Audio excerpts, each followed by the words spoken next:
이번 시간에는 이남희 작가의 허생의 처라는 작품 설명 진행하도록 하겠습니다. 자, 먼저 도움을 주는 쌤의 한마디를 읽어보도록 하겠습니다. 자, 박지원의 허생전을 패러디한 소설로 허생전과 시간적, 공간적 배경은 동일하나 주인공은 다르게 설정되어 있습니다. 자, 허생전의 주인공은 허생이 주인공이고 허생의 처의 주인공은 허생의 아내가 주인공으로 설정되어 있습니다.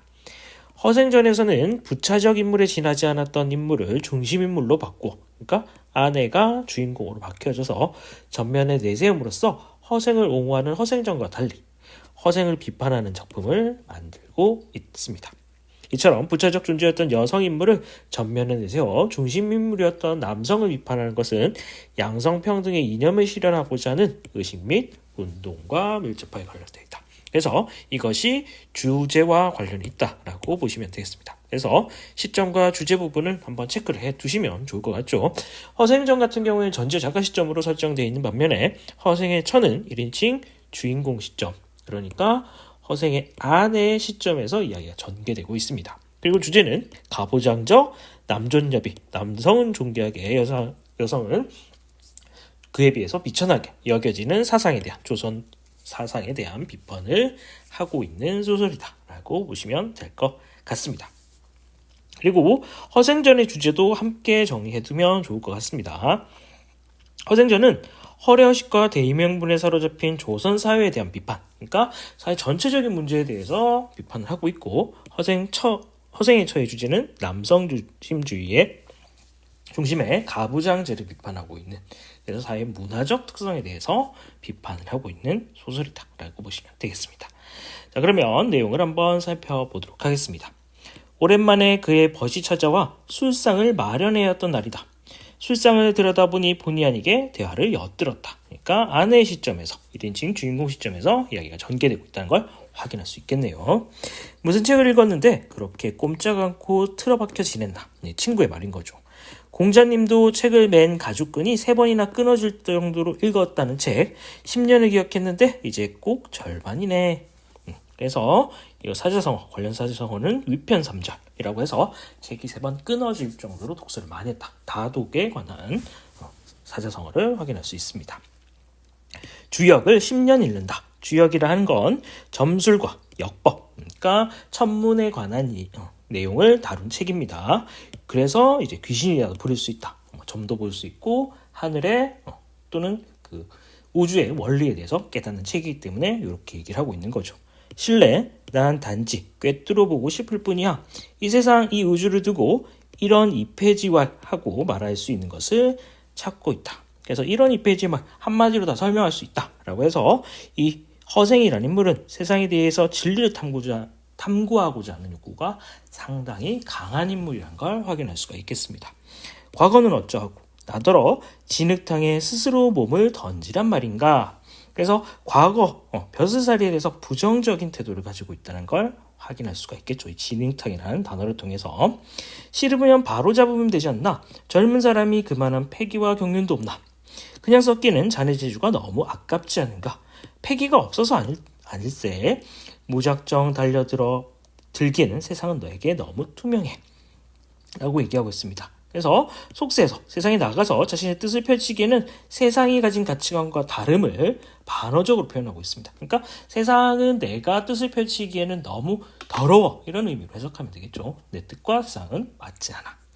스스로 모순됨을 느끼지 아니하나 자네는 늘 이 실용적인 것을 얘기합니다. 용을 말했지 실의 바탕에 용이 있다. 2단어를 합치면 되겠죠. 그런데 이제 와서 자네는 하나없이 경물치지만 할 생각이군, 이렇게 얘기하고 있습니다. 그래서 이 내용을 조금 더 자세하게 정리하자면 과거의 허생은 실용적 학문이 가치 있는 것이라고 생각하고 있었는데 현재 허생, 지금 친구와 이야기, 대화를 나누고 있는 허생의 시점에서는 학문을 위한 학문만 하고 있다. 그러니까 실생활에 도움이 되지 않는 학문을 하고 있다라고 보시면 되겠습니다. 이 내용을 한번 정리를 해두시면 좋을 것 같습니다.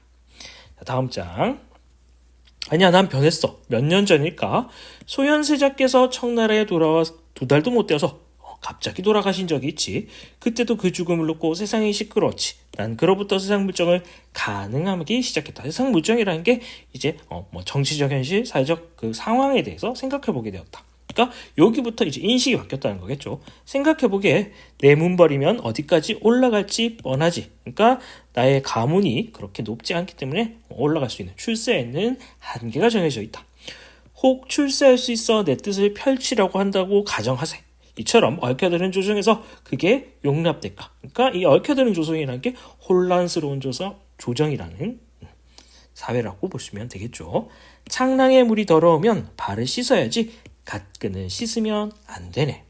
자, 이 갓끈은 선비적 이제 도량을 얘기하는 거고, 그러니까 더러운 지금 이 창랑의 물이라는 거는 더러운 현실, 더러운 정치 현실을 얘기하는 거죠. 거기에서 내가 선비적 역량을 펼칠 수는 없다라고 얘기하고 있습니다. 그래서 어지러운 정치 현실에 대해서 비관적인 태도를 가지고 있다는 걸 확인할 수가 있겠습니다. 난 그때 똑똑히 알았다. 남편은 언제까지 저렇게 신선 노름만 할 터인가. 그래서 이 신선 노름은 학문상을 의미합니다. 난 언제까지 굶주려야 할 것이라는 것을 자식마저 없으니 죽어서 제사밥 한 그릇 얻어먹지 못하고 굶주려야 할 것이다. 차차 참을성을 잃어갔다. 그러나 감히 대놓고 불평하지 못했다. 가부장사의 모습을 드러내고 있습니다. 단 한 번뿐이었다.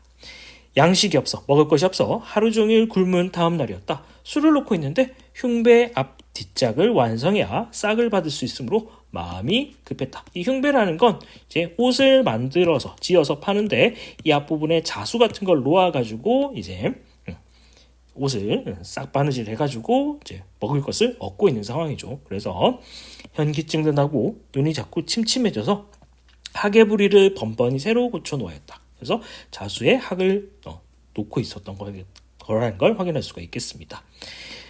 약이 오르는 일이었다. 우라가 쌓이는데 나중에 뭐라고 말도 못하고 지내랴 폭발하였다. 어차피 앞도 뒤도 캄캄할 뿐이 아닌가.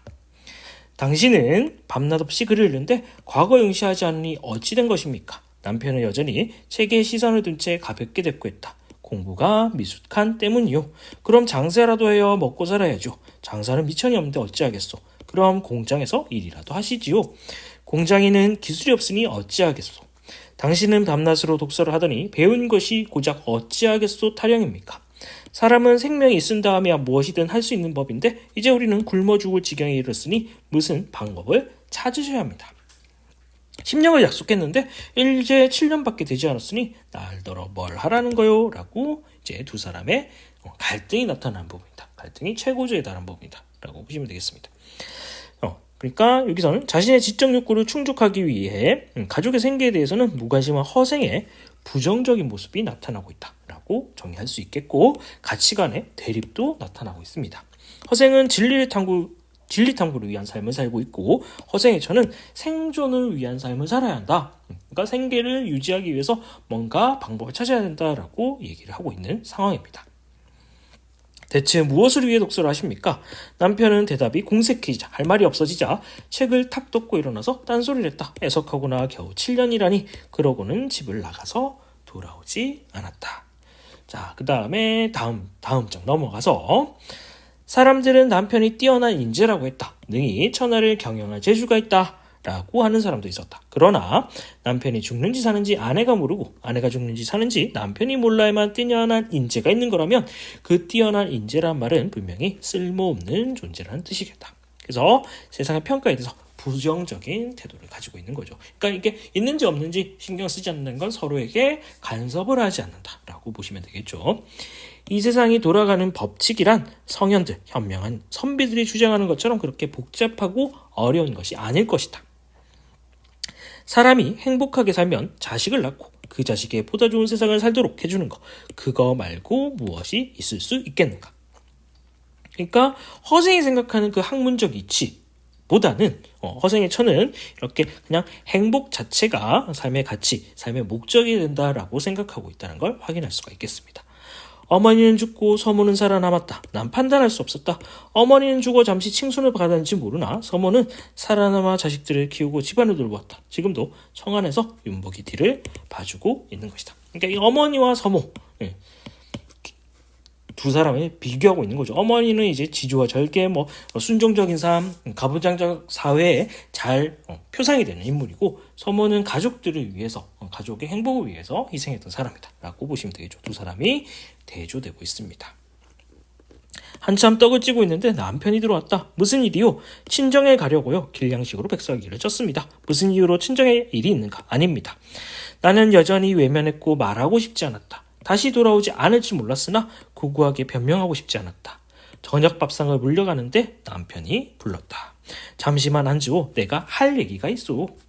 남편은 말을 꺼내기 어려운 듯 잠시 묵묵해 있었다. 나는 다시 집을 나가려 하오. 그러니 당신은 이 집을 정리하고 수레벌 큰 댁에 몸을 맡기고 있으시오. 이미 큰 사촌 형님과 상의해 두었소. 이기적인 모습이 드러나고 있습니다. 집을 판다면 아주 안 돌아오십니까? 나도 모르겠소. 이 뜻이 이곳에 없으니 장담하기 어렵소. 그렇다면 차라리 저와 절연하시죠. 인연을 끊자는 뜻이겠죠. 그래서 더 이상 참지 못하고 폭발한 갈등이 가장 극에 달한 상황이다 라고 보시면 되겠죠. 그래서 허생의 이기적이고 무책임한 태도를 견딜 수 없었던 허생의 처의 태도입니다. 무슨 회개망측한 소리를 하고 우린 혼인한 사이인데 어찌 쉽게 깨트린단 말이오. 사람에겐 신이 믿음이 중요한 것이오. 남자들은 자기 편리한 대로 신인이 뭐니 하더군요. 우리가 혼인한 것이 약속이니 지켜야 한다고 합시다. 하지만 어찌 그 약속을 여자홀로 지켜야 한다는 것입니까? 당신이 그걸 버리고 절 돌보지 않으니 제가 약속을 지켜야 할 상대는 어디에 있는 것입니까? 저는 차라리 팔자를 고쳤으면 합니다. 자, 이 팔자를 고쳤다는 게 돈을 많이 벌겠다 이런 의미보다는 더 이상 수동적으로 살지 않고 주체적이고 능동적으로 살겠다라는 삶의 태도를 바꾸겠다라고 정리해 주시면 될 것 같습니다. 자, 다음 장. 사대부집 아녀자가 어찌 입에 담지 못할 소리를 하오. 당신은 인류를 저버리고 예의 염치도 모르리라고는 생각지 않소. 인륜, 예의, 염치, 그게 무엇이죠? 하루 종일 무릎이 시리도록 웅크리고 앉아서 바느질하는 게 인륜입니까? 남편이야 무슨 짓을 하든 서속이라도 구워다가 빚이라도 꿔다가 밤낮으로 봉양하고 그것이 부족해 술친구 대접까지 해야 그게 예의란 말입니까? 하루에도 12번도 청소하고 빨래하고 설거지하는 게 염치를 아는 것입니까? 아무리 굶주리도 끽소리 못하고 눈이 짓무르도록 바느질하고 그러다가 아무 쓸모없는 노파가 되어 죽는 것이 인륜이란 거지요. 나는 터무니없는 짓을 하지 않겠습니다. 그러니까 더 이상 수능적이고 희생하며 살지 않겠습니다라는 의미로 해석하시면 될 것 같습니다. 분명 하늘이 사람을 만드실 때 행복하게 살며 번성하라고 내셨지 어찌 누구는 밤낮 서럽게 기다리고 굶주리다가 자식도 없이 죽어버리라고 하셨겠냐 말이에요. 기다리는 게 아녀자의 아름다운 덕목이요. 덕이요. 난 꼬박 5년을 당신이 기다렸죠. 그전엔 굶기를 밥 먹듯 하는 것이 몇 해였지요. 우리가 입에 풀칠이라도 할 수 있었던 것은 오로지 내 두 팔이 바삐 움직이고 두 눈이 호롱빛에 짓물렀기 때문이에요. 그래서 가족을 위해서 희생한 삶을 이야기하고 있습니다. 그런데 전 뭔가요? 앞으로 뒤로는 어둠뿐이에요. 당신은 여전히 유유자적 더러운 세상을 경멸하며 가슴에 품은 경륜을 뽐낼 뿐이지요. 당신은 친구들과 이야기를 할 때 학문이란 쓰임이 있어야 하고 쓰임이 없으면 안 되고 만물을 이롭도록 운용되어야 한다고 하셨죠. 그런데 당신은 세상에 있는 소위가 없고 당신을 따르는 한 역시 그러해요. 그러니까 당신은 쓰임이 없다는 거죠. 쓸모없는 학문 수양만 하고 있다. 이런 의미로 해석하시면 됩니다. 그리고 당신은 붕세예요. 그렇지만 난 참새여서 당신의 높은 뜻을 따를 수 없어요. 그래서 허생의 가치관에 대해서 반어적으로 표현하고 있습니다. 그러니까 당신의 이상가치는 너무 높기 때문에 나는 따라갈 수 없다. 그래서 가치관의 차이를 드러내고 있다라고 정리할 수가 있겠습니다. 그렇지만 난 단 한 가지를 알고 있는데 앞으로 난 그걸 따라 살 것이에요. 나는 주체적인 삶을 살겠어요. 나는 11살 때 전란을 겪고 전쟁을 겪고 그 와중에 뼈저리게 느꼈어요. 당신은 무엇 때문에 10년을 약속하고 독서를 했지요? 당신이 대답할 수 없으시지요. 난 말할 수 있어요. 그건 사람이 살고 자식을 낳고 사람들이 보다 좋은 세상을 살게 하는 것이기 때문이라고. 난 그렇게 하고 싶고 꼭 갈 거예요. 그러니까 허생의 초창기에 가졌던 이상, 실용적 학문에 대한 이상을 나는 이제 내 스스로 주체적으로 펼쳐 나가겠다라고 이야기하면서 이제 이야기가 끝이 나고 있습니다. 자, 지금까지 김남희 작가의 허생의 처라는 현대소설 작품 함께 살펴보았습니다.